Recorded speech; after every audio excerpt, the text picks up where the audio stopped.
Lauren Sanchez stood quietly by Jeff Bezos as the weight of the day pressed down heavier than any fortune or title could shield against. For grief is a language that speaks beyond wealth, beyond power, and beyond influence.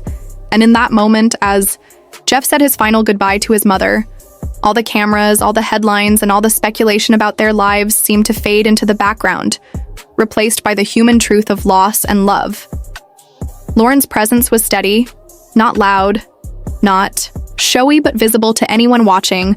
She stood not as the glamorous partner of one of the richest men alive, but as someone trying to hold up another person in the middle of heartbreak, and the world looked on, not with the same fascination they usually have when the couple is sailing on yachts or walking red carpets, but with a different kind of curiosity, the kind that asks, what does support look like when the person who seems to have everything suddenly has something missing that no amount of wealth can restore? And the answer was not in what she wore, though. That always becomes a topic for speculation, not in the way she smiled or didn't smile, but in the small, steady gestures, the closeness, the glance, the quiet loyalty that was on display. And this story became not only about a billionaire saying goodbye to his mother, but also about the woman beside him, who is often the subject of headlines for the wrong reasons. Yet here she became part of a very human picture, one that audiences connected to because grief is universal, loss is universal, and seeing someone stand by another in that vulnerable moment is something everyone can understand. And as the day moved forward and the service unfolded, whispers spread online with people zooming in on outfits, speculating about every detail. But beneath all of that, the real image, the lasting memory was of Jeff Bezos.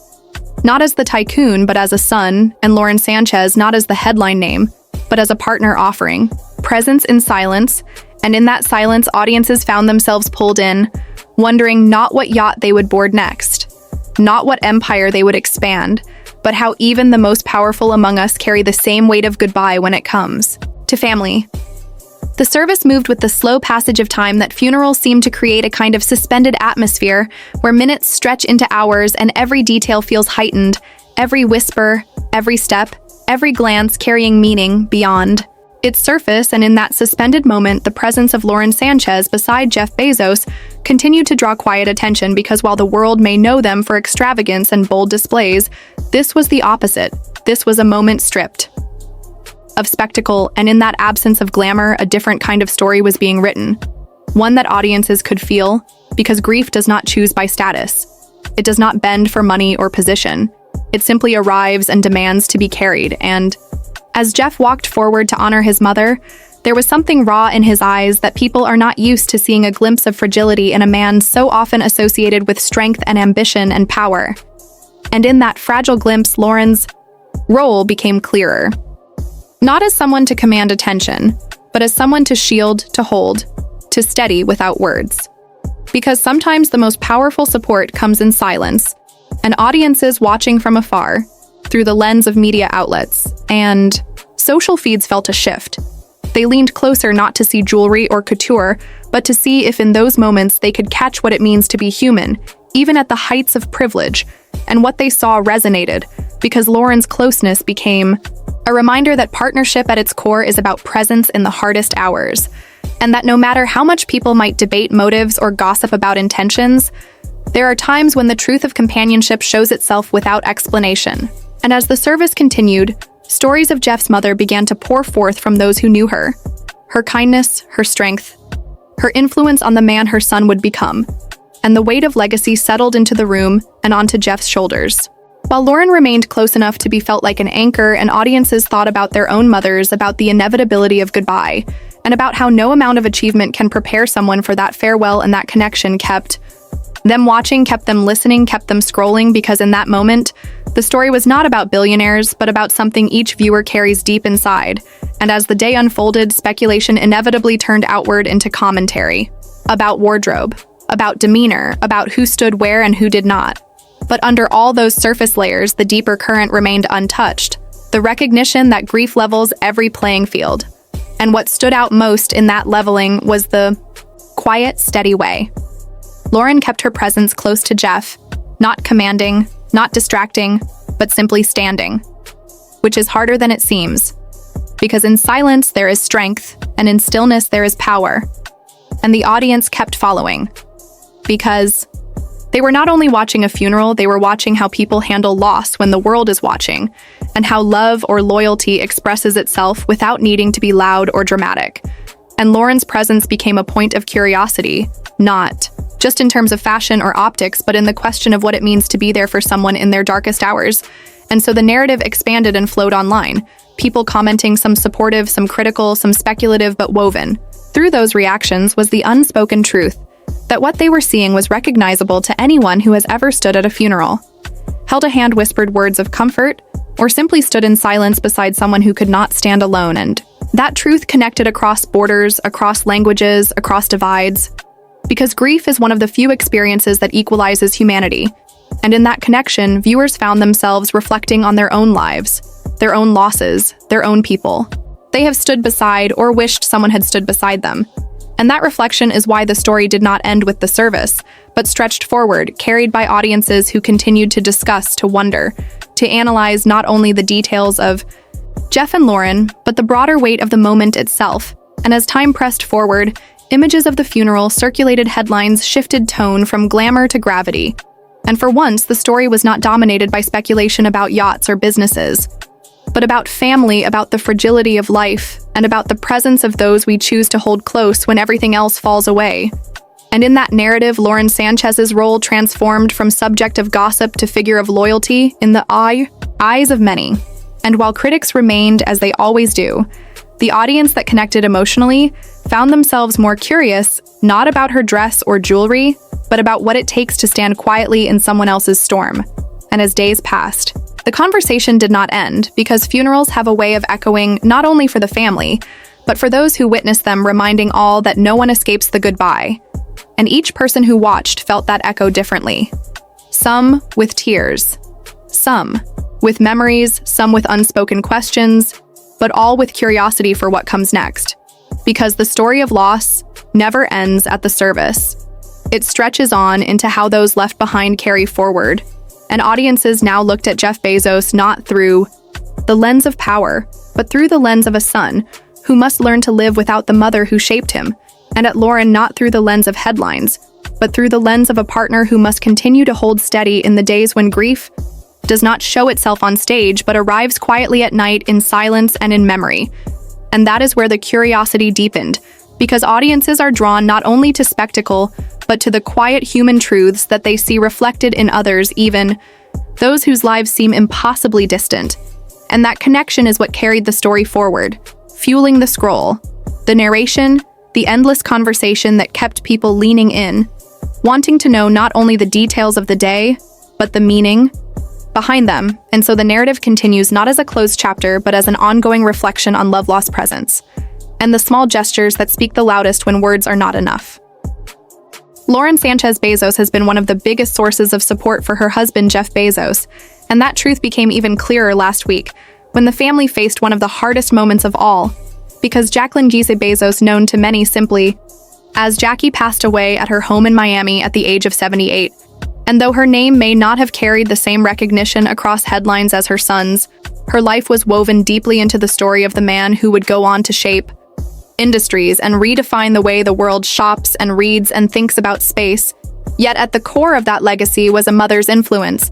And in 2020, when Jackie was diagnosed with Lewy body dementia, a neurological disorder that slowly and painfully strips away pieces of memory, thought, and movement, the family began a journey that was not lived on magazine covers or news channels, but in the quiet, private spaces of caregiving, of decline, of watching someone you love slowly disappear in ways that words never fully capture. And during those years, Lauren's presence beside Jeff grew more important than most people could see, because the weight of a disease like Lewy body dementia does not fall on the patient alone. It falls on the family, the children, the partners, the ones who must balance hope with acceptance, strength with exhaustion, and love with the daily reality of watching decline. And so when Jackie passed, the grief was not only for the final goodbye, but for the long goodbye that had been unfolding for years. And in that grief, Lauren's role as Jeff's anchor became visible to the world in a way that headlines often miss, because support is not just about standing at a funeral. It is about standing in the years leading up to it when the cameras are not there, when the world is not paying attention.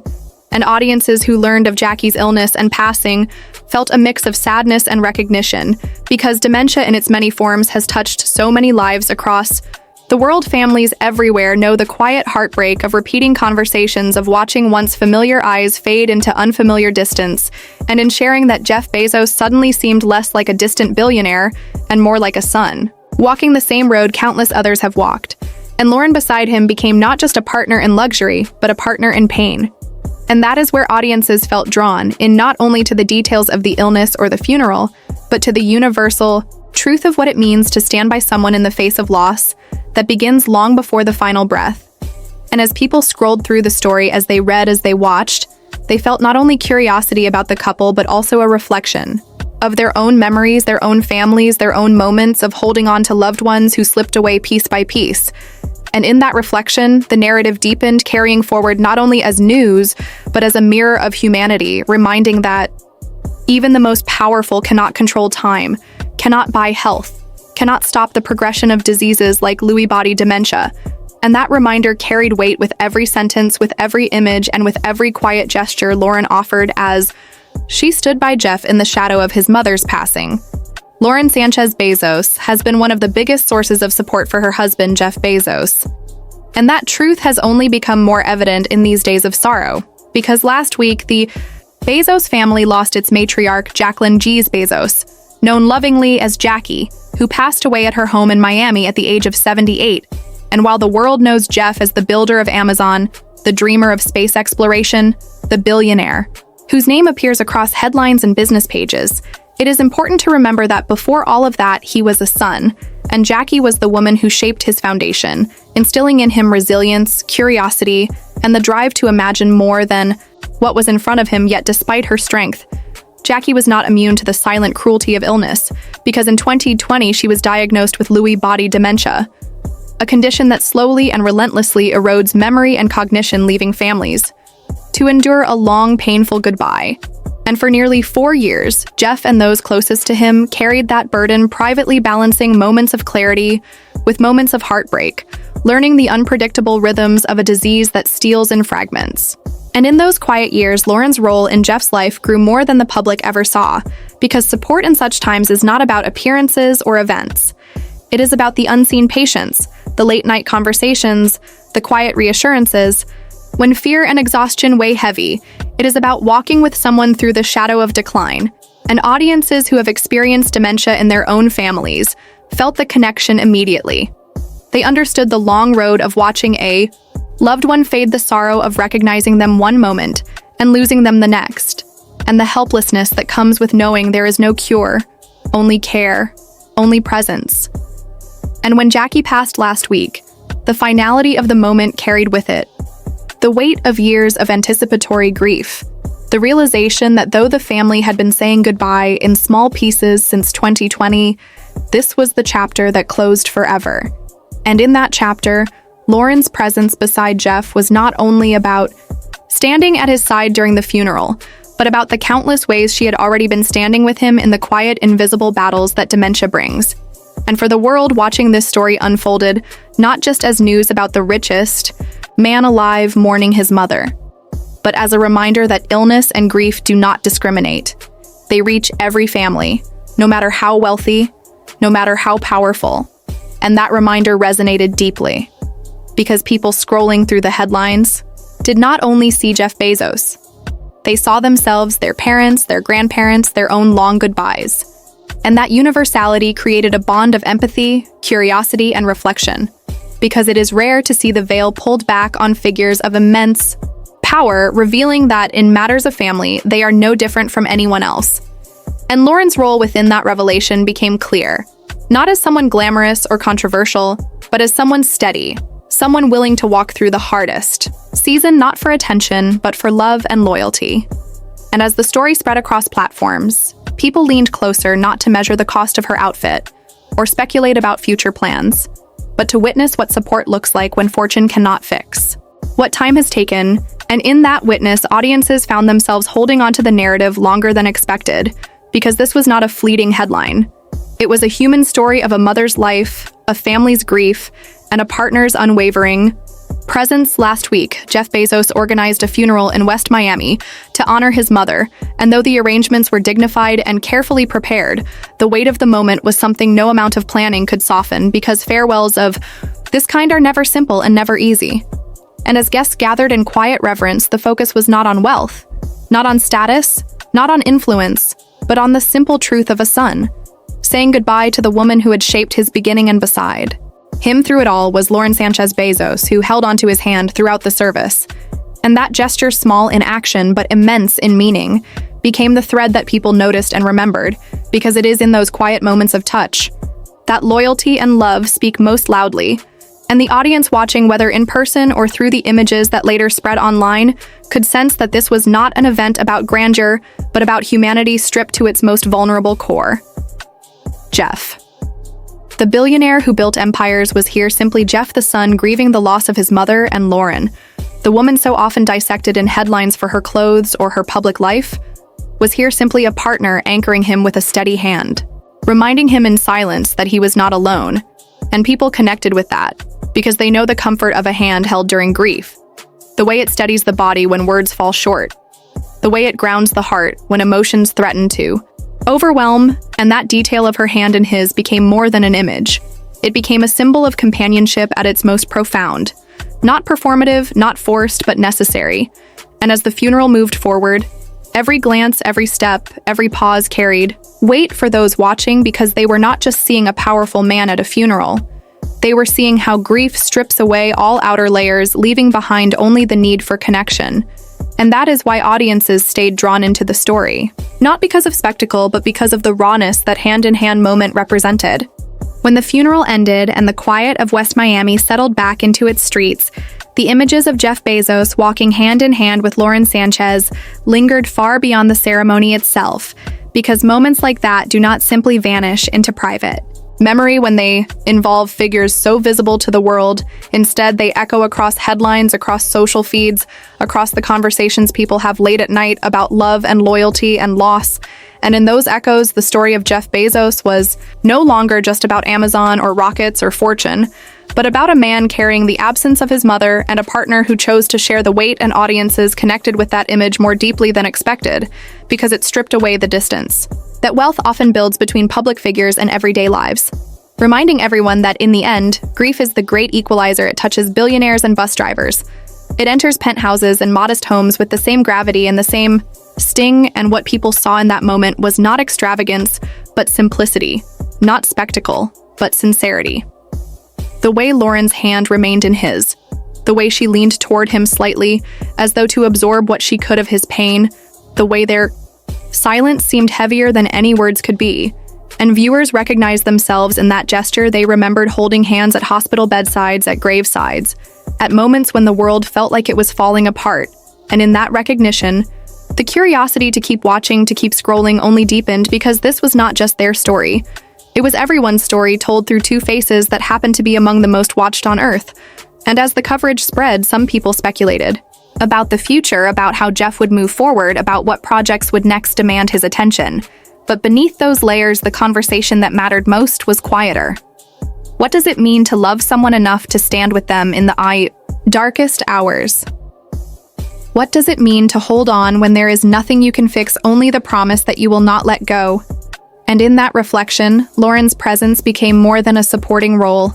It became a mirror for anyone who has ever stood by another person in grief. And that is why part 5 of this unfolding story does not close the chapter but widens it, drawing audiences deeper into a journey that is not about billionaires or yachts or companies, but about the unspoken truth that all of us will face loss. All of us will need a hand to hold, and all of us will remember those who stayed when the silence felt unbearable. This video covers legal allegations in a news context. All claims are from official filings and no guilt is implied until proven in court. Please keep all discussions respectful. Allegations are not facts until proven in court.